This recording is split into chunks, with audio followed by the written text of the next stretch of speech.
জানিয়ে দেব সর্বশেষ আপডেট বাংলা সংবাদের শুরুতেই শিরোনাম। রিমান্ডে জেরার মুখে ছাত্র আন্দোলন দমনে হাসিনার কূটকৌশল ফাঁস করলেন হাসানুল হক ইনু। চিত্রনায়িকা তমা মির্জার বাড়িতে যেতেন আওয়ামী লীগ নেতারা, কুকর্মের গোপন ভিডিও ফাঁস। এবং সবশেষে জানাবো এশিয়া টাইমসের প্রতিবেদন, ভারতে হাসিনার অবস্থান নিয়ে মোদির গোমর ফাঁস, ফেঁসে যাচ্ছে হাসিনা, শিগগিরই ফিরতে হবে বাংলাদেশে। এতক্ষণ শুনছিলেন সংবাদ শিরোনাম, এখন থাকছে বিস্তারিত।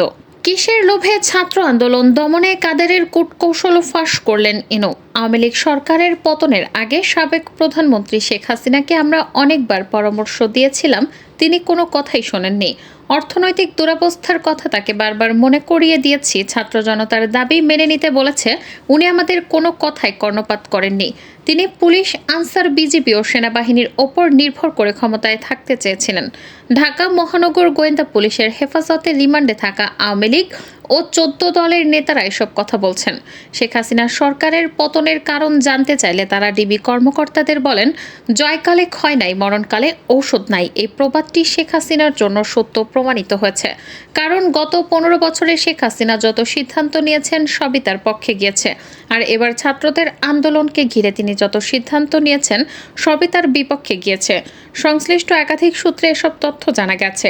ডিবি পুলিশের জিজ্ঞাসাবাদে 14 দলের অন্যতম শরিক জাতীয় সমাজতান্ত্রিক দলের সভাপতি সাবেক মন্ত্রী হাসানুল হক ইনু বলেন, শেখ হাসিনার সরকারের প্রথম 5 বছরে আমি মন্ত্রী ছিলাম, পরে 10 থেকে 11 বছর সরকারে ছিলাম না, তবে 14 দলের শরিক ছিলাম। জোটের শরিক হিসেবে আমরা শেখ হাসিনাকে অনেক পরামর্শ দিয়েছি, ছাত্রদের দাবি মেনে নিতে বলেছি। যেসব পুলিশ সদস্য ছাত্রদের ওপর গুলি চালিয়েছে তাদের বিরুদ্ধে ব্যবস্থা নিতে বলেছি। টাকা পয়সা পাচারকারীদের ধরতে বলেছিলাম। উনি চীন সফরে যাওয়ার আগে বেশ কিছু পরামর্শ দিয়েছিলাম, আমাদের কোনো পরামর্শই কানে নেননি। ইনু ডিবিকে বলেন, ছাত্র আন্দোলনে দমনের বিষয়ে আওয়ামী লীগের সাধারণ সম্পাদক ওবায়দুল কাদের বলেছিলেন, তাদের দমাতে ছাত্রলীগই যথেষ্ট। এই মন্তব্য ছাত্র জনতার ওপর বিরূপ প্রতিক্রিয়া সৃষ্টি করেছিল। সংসদ বা নির্বাহী বিভাগের কার্যক্রম পরিচালনা করার জন্য একই ব্যক্তি যেন একই সঙ্গে সরকার প্রধান, দলীয় প্রধান ও সংসদ নেতা থাকতে না পারেন, সেই প্রস্তাব দিয়েছে ট্রান্সপারেন্সি ইন্টারন্যাশনাল বাংলাদেশ। সেই সঙ্গে একজন ব্যক্তি যেন 2 মেয়াদের বেশি প্রধানমন্ত্রী হিসেবে দায়িত্ব পালন করতে না পারেন, সেই প্রস্তাবও দেওয়া হয়েছে। এছাড়া স্পিকারকে সংসদের অভিভাবক হিসেবে দলীয় প্রভাব মুক্ত থেকে সংসদের কার্যক্রম পরিচালনা, বিরোধী দল থেকে ডেপুটি স্পিকার নির্বাচিত করা, সংবিধানের 70 অনুচ্ছেদ সংশোধন করে সংসদ সদস্যদের নিজ দলের সমালোচনা করা ও দলের বিপক্ষে ভোট দেওয়ার সুযোগ দেয়া, এবং রাজনৈতিক দলে দলীয় প্রধানের একচ্ছত্র কর্তৃত্ব ও পরিবারতন্ত্র বিলোপ করার প্রস্তাব দিয়েছে টিআইবি। ফের 5 দিনের রিমান্ডে সালমান এফ রহমান। আনিসুল হক রিমান্ডে সালমান এফ রহমান জানিয়েছেন, নতুন নতুন প্রকল্প বের করার তাগাদা দিতেন শেখ হাসিনার পরিবারের সদস্যরা। নতুন প্রকল্প মানেই বড় অঙ্কের কমিশন, এর সবকিছুই জানতেন হাসিনা, তবে তিনি কখনো তাতে না করেননি। এছাড়া রিমান্ডে জিজ্ঞাসাবাদে নতুন নতুন তথ্য দিচ্ছেন সাবেক প্রধানমন্ত্রীর বেসরকারি শিল্প বিনিয়োগ বিষয়ক উপদেষ্টা সালমান এফ রহমান। সেখানে শেখ হাসিনার ক্ষমতায় থাকাকালে এসালম প্রায় 1.5 লাখ কোটি টাকা পাচারের তথ্য উঠে এসেছে। পাচারের অর্ধেক টাকা শেখ রেহানা ও হাসিনার ছেলে সজীব ওয়াজেদ জয়কে দেওয়া হয়েছে বলে জানিয়েছেন সালমান এফ রহমান। যুগান্তরের প্রতিবেদনে এসব তথ্য জানা গেছে। সালমান এফ রহমানের বরাত দিয়ে তদন্ত সংশ্লিষ্ট সূত্র জানায়, এস আলমের মাধ্যমে দেশ থেকে পাচার হওয়া 1.5 লাখ কোটি টাকার অর্ধেকই শেখ রেহানা এবং সজীব ওয়াজেদ জয়কে দেওয়া হয়েছে।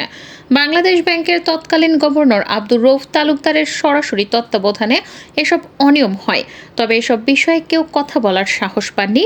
কেবল অর্থ পাচার নয়, দেশের ইস্টার্ন রিফাইনারি চিনিকল হাতিয়ে নিলেও এস আলমের বিষয়ে সবাই নীরব ছিলেন।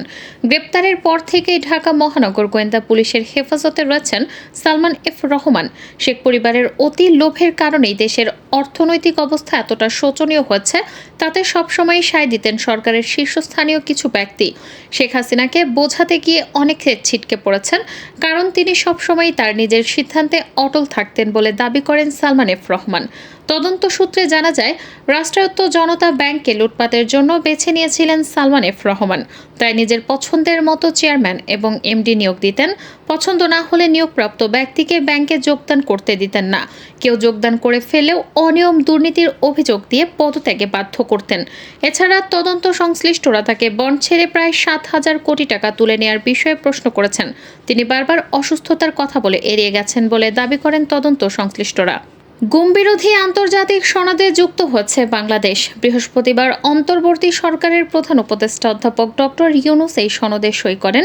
গুম বিরোধী আন্তর্জাতিক সনদের লক্ষ্য গুম বন্ধের পাশাপাশি এই অপরাধের জন্য দায়মুক্তি বন্ধ করা, ন্যায় বিচার প্রতিষ্ঠা ও ক্ষতিগ্রস্ত ব্যক্তিদের সহায়তা দেয়া। বাংলাদেশ সহ এখন পর্যন্ত বিশ্বের 76টি দেশ এই সনদে যুক্ত হয়েছে। গত 1.5 দশকের বেশি সময় ধরে রাষ্ট্রীয় পৃষ্ঠপোষকতায় গুমের অভিযোগ নিয়ে আন্তর্জাতিক পরিসরে বাংলাদেশের সমালোচনা রয়েছে। আওয়ামী লীগ সরকারের পতনের পর আয়নাঘর হিসেবে পরিচিত গোপন বন্দিশালা থেকে দীর্ঘ সময় পর বেশ কয়েকজন ব্যক্তি মুক্ত হচ্ছেন। এরপর গুমের বিষয়টি জোরালোভাবে আলোচনা শুরু হয়। গাজী টিভির নিউজ রুম এডিটর সারা রহমানের মৃত্যু নিয়ে ফেসবুকে পোস্ট করে সমালোচনার মুখে সজীব ওয়াজেদ জয় দেশে মত প্রকাশের স্বাধীনতা নিয়ে উদ্বেগ প্রকাশ করে নিজের ভেরিফাইড পেজে একটি পোস্ট শেয়ার করেছেন সাবেক প্রধানমন্ত্রী শেখ হাসিনার পুত্র সজীব ওয়াজেদ জয়। আর এতেই নেটিজেনদের বাক্যবাণে উত্তপ্ত হয়ে গেছে জয়ের ফেসবুক কমেন্ট বক্স। সারা রহমানের মৃত্যু নিয়ে জয় তার ফেসবুকে লেখেন, Gazi TV news room editor Rahman সারাকে মৃত অবস্থায় পাওয়া গেছে। ঢাকার হাতিরঝিল লেক থেকে তার লাশ উদ্ধার করা হয়। বাংলাদেশের মত প্রকাশের স্বাধীনতার ওপর এটি আরেকটি নৃশংস হামলা। গাজী টিভি হলো একটি ধর্মনিরপেক্ষ সংবাদ চ্যানেল যার মালিক গোলাম দস্তগীর গাজী সম্প্রতি গ্রেপ্তার হয়েছেন। জয়ের এমন পোস্টের পর নেটিজেনরা মন্তব্যের ঘরে এই পোস্টের সমালোচনা করে মন্তব্য করেছেন অজস্র। বেশিরভাগই জয়ের এমন পোস্টকে ব্যঙ্গ করেছেন। জয়ের সেই পোস্টের কমেন্ট বক্সে একজন লিখেছেন, প্রিয় ভাই, গুজব ছড়ান কেন, মেয়েটি সুইসাইড করেছে। আর সুইসাইড করার আগে ফেসবুকে পোস্টও দিয়েছে। আচ্ছা ভাইয়া, বন্যার সময় আপনার কোনো ভিডিও বার্তা বা ইংলিশে স্ট্যাটাস না পেয়ে বড়ই মর্মাহত হয়েছে। মোহাম্মদ ফয়সাল নামের একজন লিখেছেন, এতদিন আমরা মনে করতাম গুজব সাধারণ মানুষ ছড়ায়, এখন দেখি গুজবের হাত অনেক লম্বা। এমন হাজারো মন্তব্যে উত্তপ্ত হয়ে আছে সজীব ওয়াজেদ জয়ের সেই পোস্ট। উল্লেখ্য, রাজধানীর হাতিরঝিল থেকে সারাহ রাহনুমা নামের 32 বছর বয়সী এক নারীর মরদেহ উদ্ধার করা হয়েছে। তিনি জিটিভির নিউজ রুম এডিটর ছিলেন বলে জানা গেছে। মঙ্গলবার দিবাগত রাত 1:30টার দিকে লেক থেকে অচেতন অবস্থায় তাকে উদ্ধার করে ঢাকা মেডিকেল কলেজ হাসপাতালের জরুরি বিভাগে নেওয়া হলে কর্তব্যরত চিকিৎসক মৃত ঘোষণা করেন তাকে। তার স্বামীর নাম শাহেদ শুভ্র। তিনি জানান, গতকাল রাহনুমা অফিসে গিয়েছিলেন। রাতে বাসায় না ফিরে এক ব্যক্তিকে দিয়ে বাসা ভাড়ার টাকা পাঠিয়ে দেন। তিনি তাকে ফোন করেন, বলেন বাসায় না এসে অন্যকে দিয়ে কেন টাকা পাঠিয়েছেন। তখন রাহনুমা বলেন তিনি ব্যস্ত আছেন বলে ফোন রেখে দেন। দিবাগত রাত 3টার দিকে তিনি খবর পান রাহনুমা হাতিরঝিল লেকের পানিতে ঝাঁপ দিয়েছেন। ঢাকা মেডিকেল কলেজে গিয়ে তিনি রাহনুমার লাশ দেখতে পান।